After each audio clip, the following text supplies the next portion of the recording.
समतावादी सोच के भारत रत्न डॉक्टर भीमराव अंबेडकर जी की ये जो महापरिनिर्वाण दिवस है, इस दिन को हम हमारे माइंड केयर हॉस्पिटल में मना रहे हैं।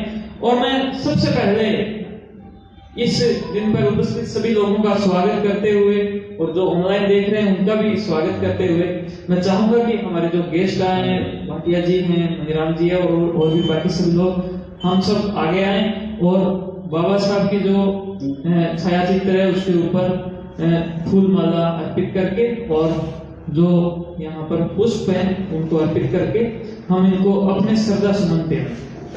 हाँ जी।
सभी का फिर से स्वागत करते हुए बलराम जी का भी आज जो है वो खास स्वागत, ये पधारे, आपका तहे दिल से बहुत बहुत आपका अभिनंदन, आपका स्वागत। अब इसी कड़ी में मैं सबसे पहले बुलाना चाहूंगा सर को, मंगराम सर को, कि आप कृपया आगे आए और इनका जो है वो माल्यार्पण करके स्वागत करेंगे भाटिया सर,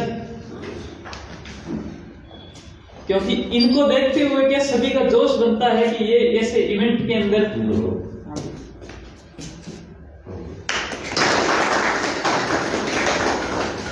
मैं चाहूंगा कि सर आप अपने नहीं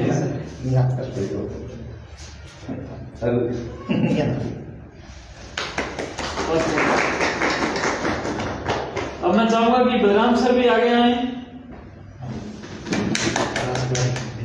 हम तो सारा लास्ट सर आप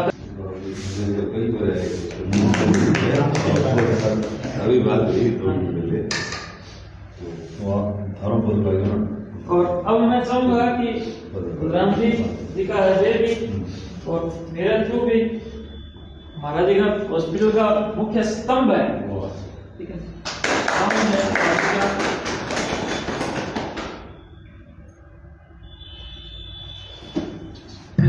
आप मेरा दर्द छोटा बड़े भाई का स्वागत करेंगे।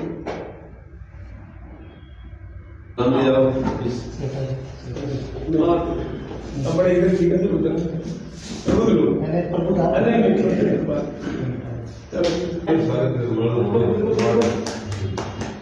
बजरंग राठी जो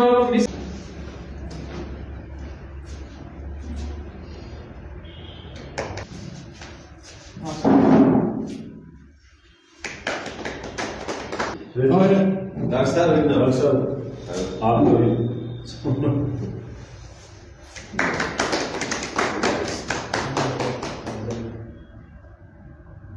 आशीर्वाद है।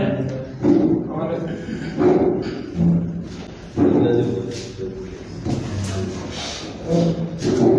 अब जो आज का जो बहुत ही मेन चीज है जिसके लिए मैंने आप सभी से वक्त मांगा, और इस दिन हम बाबा साहब को याद करें, ये बात है। स्वागत करते हैं। बहुत बहुत धन्यवाद, बहुत बहुत धन्यवाद। बिल्कुल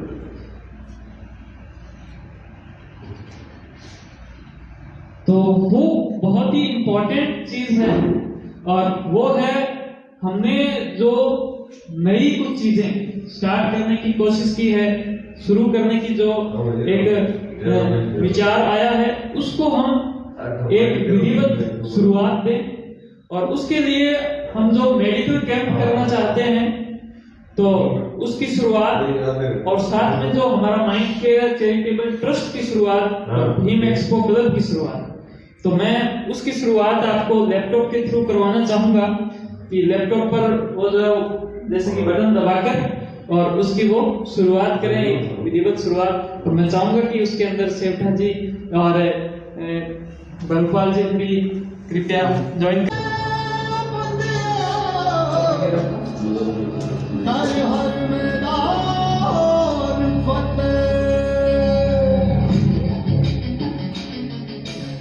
अवसर होने का आगे ये कि कंप्लीट करना आगे रिपीट करो।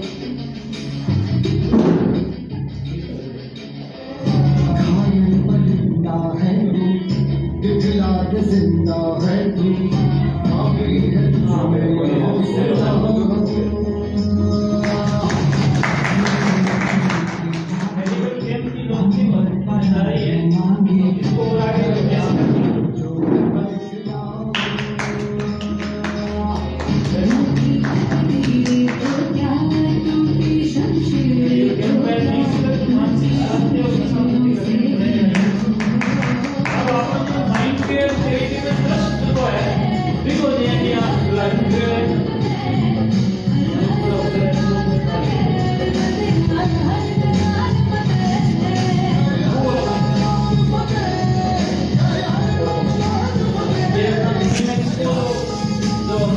बनाया है उसकी शुरुआत की है।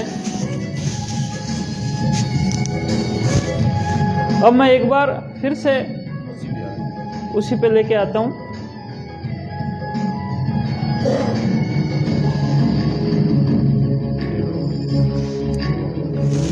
और दो शब्द इनके बारे में बताता हूँ। तो सबसे पहले जो इन्होंने मेडिकल कैंप की जो एक शुरुआत की है उसके अंदर सर हम आज जो मंगलवार का दिन है जैसे, तो सारे जो परामर्श है वो निःशुल्क रहेंगे। इसके अलावा जांचों में, दवाइयों में 50% छूट देंगे। इसके अलावा भी अगर कोई ज़रूरतमंद कोई पेशेंट है तो उनको भी हम हमारी तरफ से हेल्प करेंगे। और आज से 6 दिसंबर से लेकर और 14 अप्रैल तक, 6 दिसंबर, क्योंकि नशे की वजह से हमारे समाज के बहुत सारे लोग पीड़ित हैं। और ऐसे ऐसे लोग हैं कि नशा एक इंसान के दिमाग को ऐसा कर देता है कि वो अपने माँ पर भी हाथ उठाना, उनका कत्ल करने तक जाता है। तो हम इस एक बहुत बड़ी जो एक बुराई है उसके लिए काम करना चाहते हैं और दिल से काम करना चाहते हैं। आप सभी का जो लाइव देखेंगे और सभी का हमें इसके अंदर सहयोग मिलेगा। तो ये लगातार चलेगा हर मंगलवार, जिसके अंदर हम विभिन्न जो संस्थाएं उसको साथ में जोड़ेंगे। सारा चीज़ें यही होगा। और यहाँ पर हमारे पास में हमने ऐसी सुविधाएं उपलब्ध करा ली है कि जो बहुत ज़्यादा जो नशा करते हैं, जो इंजेक्शन लगाते हैं, उनको एक दिन के 10,000, 15,000, 50,000 रुपये का नशा करना पड़ता है। उस मरीज का भी यहाँ से इलाज हो जाएगा। वो सारी सुविधाएं तो वो यहाँ पर ही है, तो हम यहाँ पर सब कुछ फ्री कर देंगे। और हमारे साथ जो भी संस्थाएं यहाँ पर जुड़ेगी उनका सिर्फ ये काम होगा बाहर मार्केटिंग का, कि भाई बाहर जो है आप ज़रूरतमंद लोगों को बताओ, और यहाँ से हम सब कुछ करके, और उसके बाद में अगर जरूरत पड़ती है तो रुपये पैसे में तो उसमें और ज़्यादा इतना कम कर देंगे कि लोगों को नशे के बजाय इधर आना ज़्यादा। तो एक ये काम आपने शुरू किया है। दूसरा, हमने एक माइंड का बजट रखा। जैसे आप समाज के अंदर जाते हो, आप हमें बताओगे कि इस समस्या पे हमें काम करने की आवश्यकता है, तो हम क्या उसके हिसाब से फिर वहाँ पर जागृति होगी, वहाँ पर कोई सेमिनार करवा दी, उन लोगों के लिए हमने कुछ दिया, कोई शिक्षा के लिए कोई कॉपी किताब दे दी, या फिर उनका इलाज करवा दिया। ऐसे बहुत सारे पेशेंट हैं जिनका इलाज के अंदर, और वो उसमें हम और ज़्यादा एक्सपर्ट हैं। तो जैसे इसके ऊपर भी लिखा है समाज सेवा, खुशहाल जीवन, नशा मुक्ति एवं स्वरोजगार, ये 4 चीज़ों के लिए। और एक ऐसी लाइन लिखी है सर जो बहुत ही मेरे को बड़ी प्यारी लाइन लगी, और वो नीचे लिखी है कि दूसरों की छोटी सोच की वजह से कभी भी खुद को कम मत समझना, कि दूसरों की छोटी सोच की वजह से कभी खुद को कम मत समझना। तो ये जो हमारा संदेश है सर, ये संदेश जो है वो हम समाज के बीच में रखेंगे कि दूसरों की छोटी सोच हो सकती है, लेकिन आप वैसे इंसान हो जो कि इस प्रकृति का सबसे अहम हिस्सा है, सबसे जो सर्वोत्तम जो एक प्राणी है वो इंसान है। तो उसके लिए ये हमने एक चैरिटेबल ट्रस्ट की शुरुआत की है और ये सर एक भीम एक्सपो की शुरुआत की है। इसके अंदर आप देखोगे तो ऊपर से इसके अंदर यानी कि रस्सियां लगी हुई है और वहां पर कुछ बादल है, ये विचारों का बादल है, और नीचे लोग हैं जो एक दूसरे से जुड़ रहे हैं कि हम आपस में एक दूसरे से जुड़ेंगे, हम विचार साझा करेंगे और विचारों से देखो पीछे बड़ी बड़ी बिल्डिंगें बनी हुई है। तो इस पोस्टर के अंदर हमने वो एक भाव डाला है कि कैसे, और आप सभी ने और ये सारे लोग हमारे साथ जुड़े और इसकी जो शुरुआत की, इसके लिए इसके आगे की जो स्लाइड है वो है सर, और आगे की जो स्लाइड है वो आपको धन्यवाद देती है। तो आप सभी का बहुत बहुत धन्यवाद, आप पधारे, है ना, इस एक महान काम को स्टार्ट किया। सर बहुत बहुत स्वागत। हमारे बीच में ओम प्रकाश कालवा जी, चेयरमैन। हाँ सर, आप पधारे, आपका तहे दिल से स्वागत। सर प्लीज एक बार यहाँ पर आए।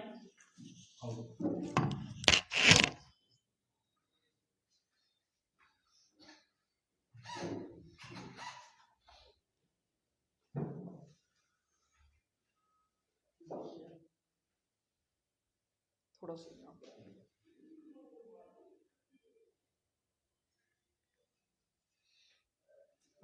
मैं चाहूंगा कि सर प्लीज एक बार यहाँ आए, हम थोड़ा माल्यार्पण कर आपका स्वागत करना चाहते हैं।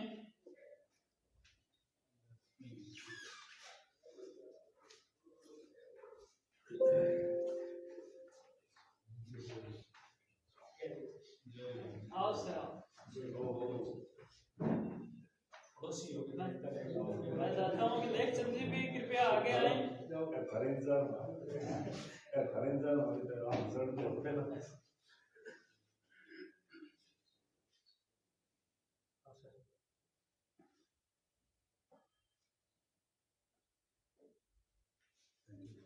थैंक यू सर, आपका बहुत बहुत धन्यवाद। लेख चंद जी का भी तहे दिल से स्वागत। हमारे यहाँ के एक प्रसिद्ध कोचिंग संस्थान परिश्रम कोचिंग संस्थान से बारूपाल जी को बुलाना चाहूंगा कि वो बाबा साहब के जो विचार हैं, इनका हमारे शैक्षिक और आर्थिक आजादी में कितना योगदान है, इस पर आप अपनी बात रखेंगे, तो कृपया आए। सबको जय भीम, नमो बुद्धाय। जैसे अभी आज का जो प्रोग्राम है, और मैं तो ये मानता हूँ कि बहुत ही अच्छा प्रोग्राम है। और दूसरा ये, जैसे अभी इन्होंने बताया था बाबा साहब की जीवनी के बारे में, तो जीवनी के बारे में आप सब लोगों को पता ही है और जैसे अपने पढ़ते बहुत ही आ रहे हैं। जैसे मैंने भी कई किताबें पढ़ी है। और जो दूसरा इनका राजनीतिक क्षेत्र था, उसके अलावा इनका आर्थिक जो क्षेत्र का योगदान था, वो तो मैं आपको ये बताता हूँ कि अगर आपको मैं 2-3 किताबें बता देता हूँ, अगर आप उनको पढ़ो तो आपको मालूम होगा कि हमने कभी चीज़ें सुनी नहीं होगी, और आज के दौर में भी ना वो चीज़ें अपने सामने नहीं आ रही है।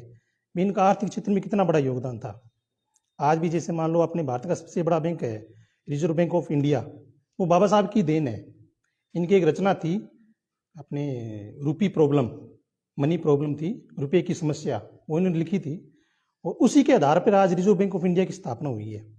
अपने लोगों को पता नहीं था, इनकी रचनाएं अपने पढ़ते हैं तो बहुत कुछ दिया हुआ है। जब भी टाइम मिलता है आप लोग पढ़ो, मैं भी पढ़ता हूँ। हालांकि इतना टाइम नहीं मिलता है, मेरे को भी टीचिंग लाइन है, लेकिन जब भी लगता है टाइम मिलता है या कभी बोर हो जाते हैं, कोई काम में मन नहीं लगता है, तो इनकी जीवनी पढ़ते हैं, इनकी प्रॉब्लम्स पढ़ते हैं, इनको कहाँ कहाँ दिक्कतें आई और उन दिक्कतों का सामना कैसे किया था इन्होंने। आज अगर अपने उन जीवनी को पढ़ते हैं तो मैं ये कहता हूँ अपने को ना कहीं जाने की जरूरत ही नहीं है, अपना काम खुद ही चलेगा। जैसे हम लोग चला रहे हैं स्वरोजगार की, जैसे अभी बात की थी, और रोजगार बहुत है आज के टाइम में, बहुत रोजगार है। बाबा साहब की जो जीवनी है उसके 3 विचार यही हैं कि शिक्षित बनो, संगठित रहो और संघर्ष करो। इन 3 ही बातों के अंदर बाबा साहब का जो पूरा जीवन है उसको हम समाहित कर सकते हैं। और ये जो विचार है वो हमारे समाज को और पूरे देश को बहुत बड़ी ताकत दे रहे हैं। मैं आप सभी के बीच में उपस्थित जो हमारे चेयरमैन साहब है, मैं उनसे निवेदन करना चाहूंगा कि इसी विषय पर शैक्षिक और आर्थिक आजादी आज हमें हासिल है, इसका हमें एहसास जितना अच्छे से होगा उतना ही ज्यादा हम इस विषय पर सोच पाएंगे और इस विषय पर हम काम कर पाएंगे। तो मैं चाहूंगा कि सर आप कृपया 2 शब्द जो हैं वो कहें।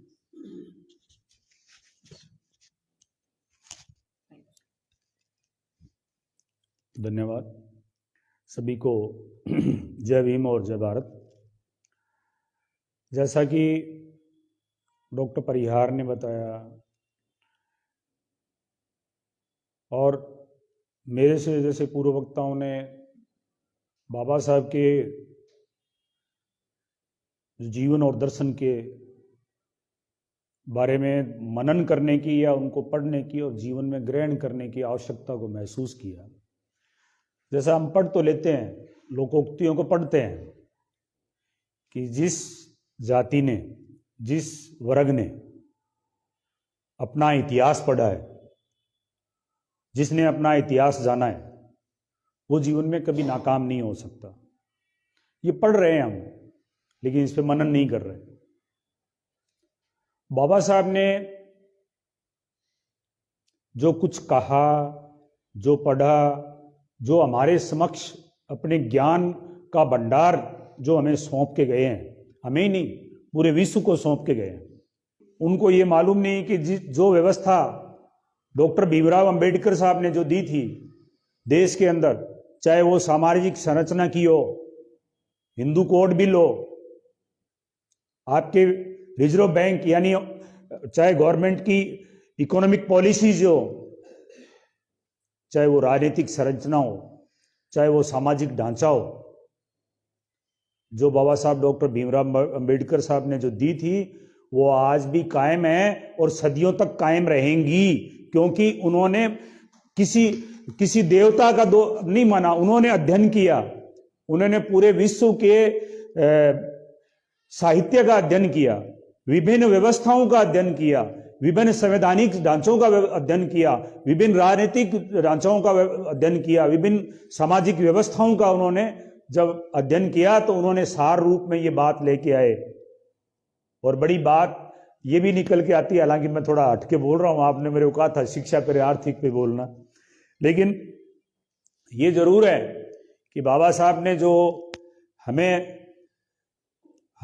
जो पूरे विश्व को जो अपना ज्ञान दिया था, मैं ये कह रहा हूं कि अभी तक मुझे लगता है 10% ही बार नहीं आ पाया दुनिया का। हम आज चलो अपने यहां जितने भी लोग बैठे हैं, हम एक स्वर में कहते हैं कि दुनिया में सबसे शक्तिशाली देश, सबसे ज्ञानी, सबसे विकासशील देश कौन सा है? अमेरिका है। जब अमेरिका ये मान रहा है कि वो ज्ञान का भंडार था, तो फिर हमारी और दूसरे देशों की तो बात ही क्या है। तो जब सिंबल ऑफ नॉलेज उनको माना जाता है, जब इकोनॉमिस्ट उनको माना जाता है, उनको सोशियोलॉजी का ज्ञान था, वो साइकोलॉजिस्ट थे, वो बहुत बड़े राजनीतिक विधिवेता थे, तो पूरा दुनिया जब मान रहा है, अपने जीवन में उनको लागू कीजिए, उनकी दी हुई शिक्षाओं को अपने में ग्रहण कीजिए। कोई अपने आप में ये सोचे कि मेरे पास योग्यता नहीं है, योग्यता सब में है, योग्यता का फायदा उठाएं और कोशिश करें। वो है ना, कभी तबीयत से पत्थर उछाल के देखो आसमान भी विच्छेद, मतलब ये कहने का मतलब हम कोशिश तो करें। जो कोशिश नहीं करेगा, डॉक्टर सुरेश परिहार को सरकारी गवर्नमेंट जॉब मिल सकता था। इस लड़के ने कहा कि नहीं, मुझे सरकारी जॉब नहीं करना, मुझे प्राइवेट काम करना है, मेरे बलबूते पे करना है। हमारे सामने देखते देखते आज ये इस पायदान पे आ गया कि हमारे सामने आज नए से नए प्रोग्राम लेके आ रहा है। और मैं तो ये कह रहा हूं कि हम इस बात के लिए दंग हैं कि इस छोटी सी उम्र में इसके दिमाग में इतनी बातें आ रही हैं। तो ये बातें क्यों आ रही हैं? क्योंकि इसने सेल्फ डिसीजन लिया है। इसने ये चाबुक से नहीं चला। नौकरी करने वाला क्या है?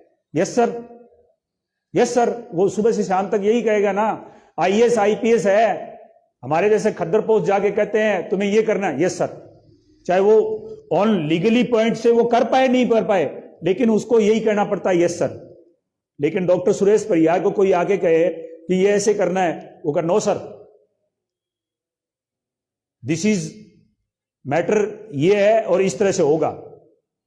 तो मेरे कहने का मतलब हम निर्णय लें, और निर्णय लेंगे कभी पीछे मुड़ के नहीं देखना पड़ेगा। और देखेंगे तो क्या हो गया कि हमें प्रयास करना चाहिए। परिवर्तन विकास की कड़ी है।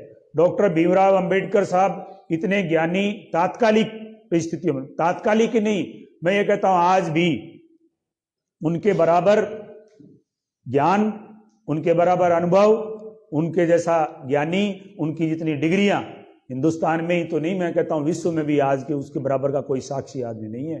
अरे वैसी परिस्थितियों में निकल जाए कोई। और शिक्षा वो है जो जीवन में ग्रहण की जाती है, जो अपने आप पे पहले लागू की जाती है। जीवन में नवाचार कीजिए। नवाचार, ये डॉक्टर सुरेश परियार आके यहाँ किराए के एक दुकान में बैठा था, खुद ने बना लिया, खुद ने बनाया, अपनी बहन को आज शोरूम बना के दे दिया, आज नए से नया नवाचार कर रहा है। तो ये इसको कोई खजाना तो मिला नहीं, ये कोई नींव खोदते हुए यहाँ खजाना मिल गया था। लेकिन ये जरूर है कि इसने प्रयास किए हैं, इसलिए ये आगे बढ़ रहे हैं।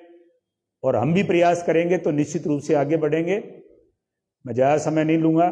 इन्हीं शब्दों के साथ आपको सब लोगों को पुनः मैं ये कहता हूं कि बाबा साहब के शिक्षाओं को, उनके आर्थिक जीवन को या आर्थिक शिक्षाओं को हम ग्रहण करें, पढ़ें और अपने जीवन में आत्मसात करने की कोशिश करें। केवल ज्ञान बांटने में नहीं, ज्ञान ग्रहण करने में करें, प्रैक्टिकल ज्ञान ग्रहण में करें। और मैं फिर ये भी कहता हूं कि आज सूरतगढ़ लेवल पे आज फिर भी हमें जरूरत है कि उन लोगों को हम सही रास्ता दिखाएं, नशे से दूर रहें, गलत मतलब संगतियों से दूर रहें। जहां कहीं भी हमारा कोई बच्चा है जिसकी कोई हेल्प की जरूरत है, उसकी मदद करें और उसको सही रास्ता दिखाने की कोशिश करें। इन्हीं शब्दों के साथ जय हिंद, जय भीम, जय भारत, नमो बुद्धाय। Thank you.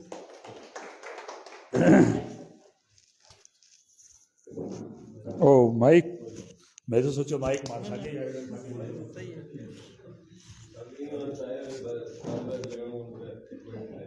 बहुत बहुत धन्यवाद सर।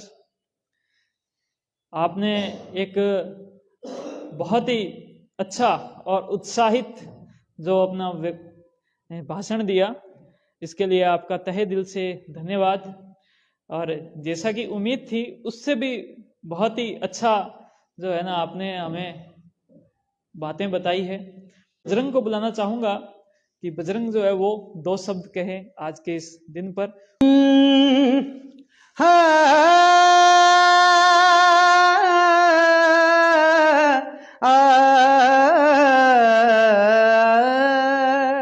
हिंदू कोड बिल सुनाऊं सखियां अज बातां तू सखी गौर शू सुनी।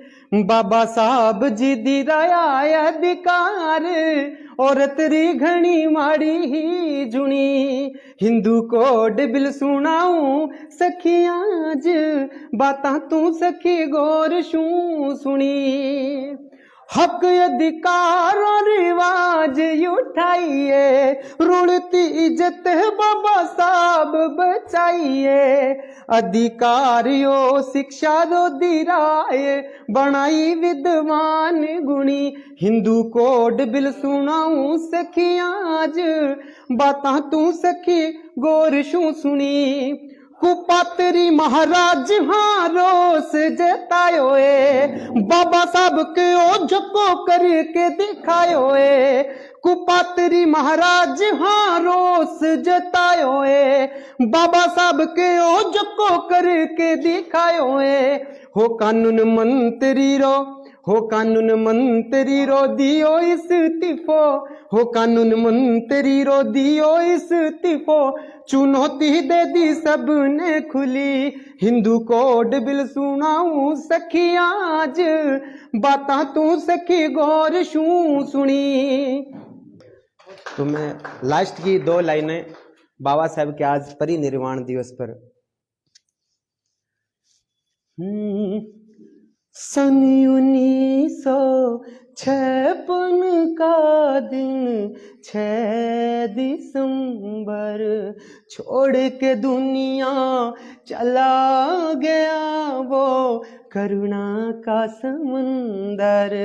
सन 1956 का दिन 6 दिसंबर, हम लोगों के खातिर जिसने सब कुछ अपना वार दिया। हम लोगों के खातिर जिसने सब कुछ अपना वार दिया। धरती रोई सब रोए, रोया था अंबर, छोड़ के दुनिया चला गया करुणा का समुंदर। सन 1956 का दिन 6 दिसंबर। सभी को जय भीम, नमो बुद्धाय। तो सामाजिक और राजनीतिक क्षेत्र में काम कैसे करें, किस प्रकार से करें, इसके लिए मैं सबसे पहले जो है वो गुलाम जी को बुलाना चाहूंगा। आज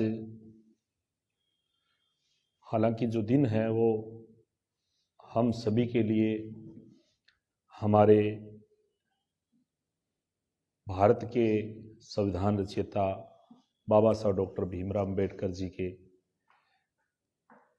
आज के दिन इस दुनिया से विदा हो गए, तो उनको हम अपने श्रद्धा के सुमन अर्पित करते हैं। और बाबा साहब अंबेडकर जी जिस प्रकार इस दुनिया से चले गए, उसी प्रकार हम भी इस दुनिया से चले जाएंगे। लेकिन जन्मा है वो जाएगा, और जन्मने और जाने के बीच का जो समय है, उस समय को जिस प्रकार बाबा साहब अंबेडकर ने अपना जीवन हम सबके कल्याण के लिए, हम सबके जीवन उत्थान के लिए, हम सबके सम्मान के लिए, जिन्होंने अपना एक एक पल हम लोगों के जीवन को लिखने के लिए पूरी दुनिया में जितनी भी समस्याएं थी, उन समस्याओं का वो अकेले, उनके साथ कोई भी नहीं था, फिर भी उन्होंने अकेले रह करके उन समस्याओं का मुकाबला किया। और जब स्कूल में पढ़ने का समय था, तो जहां पे अपने जूते उतारे जाते हैं, वहां पे उनको बैठने की जगह मिलती थी, फिर भी बाबा साहब अंबेडकर निराश नहीं हुए, अपनी पढ़ाई को जारी रख करके।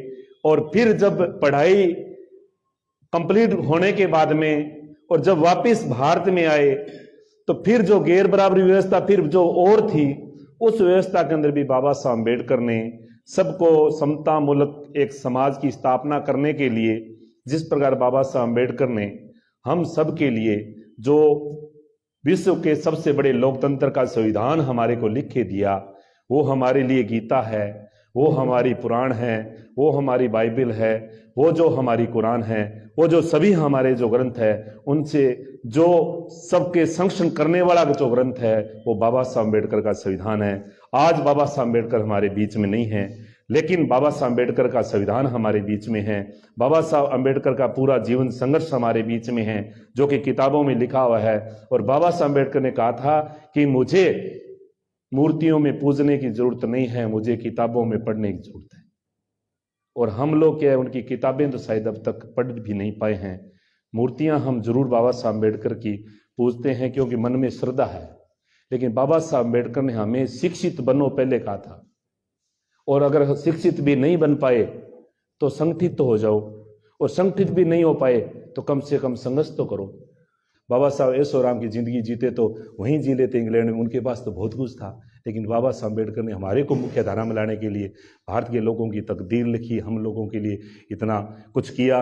और हमारे बीच में जो संगीत साथी, उसने बहुत, उन्होंने भी अपने अच्छे अल्फाज के माध्यम से बाबा साहब को नज़दीक से जानने का हमारे को एक अवसर प्रदान किया। तो इस प्रकार आप सभी ने बात बड़े ध्यान से सुनी, समय में से समय दिया, और आगे भी, क्योंकि आज कार्यक्रम काफ़ी है, अपने चेयरमैन साहब इनको भाटिया जी को भी 2-3 जगह और कार्यक्रम में जाना है, परिश्रम क्लासेस भी चला रहे हैं, तो आप भी बहुत अच्छा कर सकते हैं। तो सभी मिल करके अपने बहुत अच्छा करने का काम, मेरी जहां भी जरूरत पड़ी मैं जब भी याद करोगे मैं हाजिर रहूंगा। आप सभी ने अपने इस कीमती समय से बाबा साहब के महापरिनिर्वाण दिवस को बड़े धूमधाम से बनाया। आज की इस कार्यक्रम को आयोजित अपने सुरेश कुमार जी को मैं बहुत बहुत साधुवाद देता हूं। और आज के इस कार्यक्रम में आप सभी उपस्थित हुए हैं, आगे भी बढ़ चढ़ करके हम लोग इसको और कारवां को आगे बढ़ाते हुए, दिया जो कारवां भीम ने इसे आगे बढ़ाने का वादा करो, बांध लो सर पे कफन साथियों, राज अपना बनाने का वादा करो। जय भीम, नमो बुद्धाय। धन्यवाद सर। अच्छा,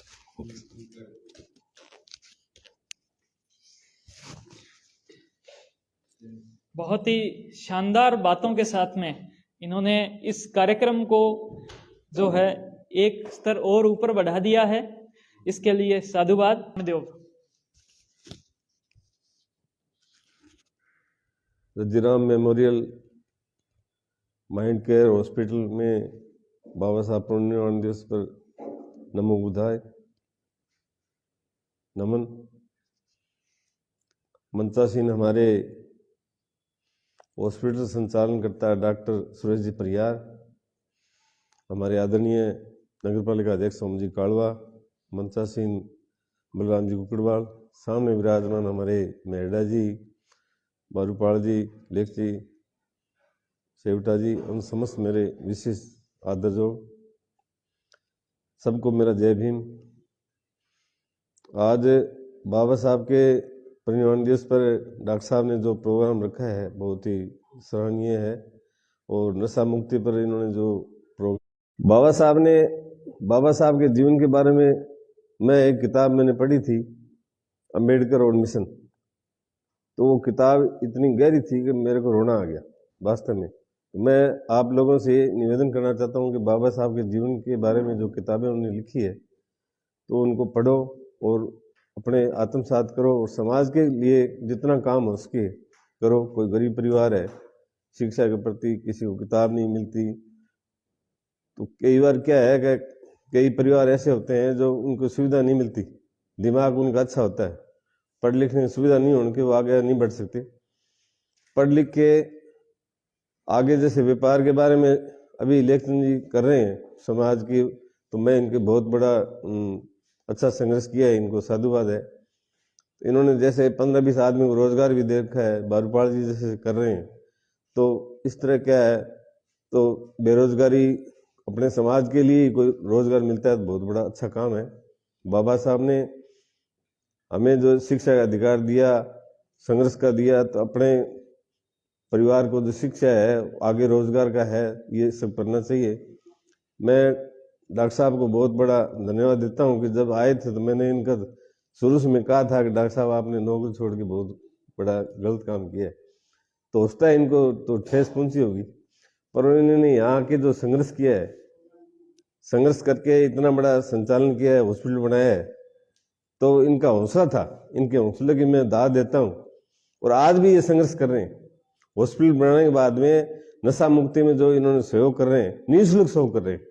जो भी आता है ना नशा मुक्ति में इतना सहयोग करते हैं कि मैं सैकड़ों आदमी जो मैंने भेजे हैं उनको नशा छुड़वाए, और दवाई भी पहले से देते हैं और दवाई कम देते हैं। तो ये इन्होंने जो हॉस्पिटल में जब भी प्रोग्राम करते रहते हैं, बहुत बड़ा इनका सहयोग है और साधुवाद है इनको। परिवार में हर तरह का सहयोग करते हैं और कैंप के लिए भी इनको जब कोई कहते हैं तो कैंप भी करने के लिए तैयार है। अभी 11 तारीख को हम एक मानवता सेवा समिति की तरफ से प्रोग्राम कर रहे हैं जिसमें निःशुल्क सेवाएं होगी, और आप सबको मेरा निवेदन है कि 11 तारीख को वहाँ PWD रेस्ट हाउस में जो कोई भी बीमार है निःशुल्क सेवाएं होंगी, जिसमें डॉक्टर साहब भी वहाँ हाजिर रहेंगे। डॉक्टर साहब ने यहाँ बुला के हमें जो मान सम्मान दिया है इसके लिए धन्यवाद। प्रोग्राम करते रहिए, ऐसा सहयोग चलता रहेगा। धन्यवाद बोल।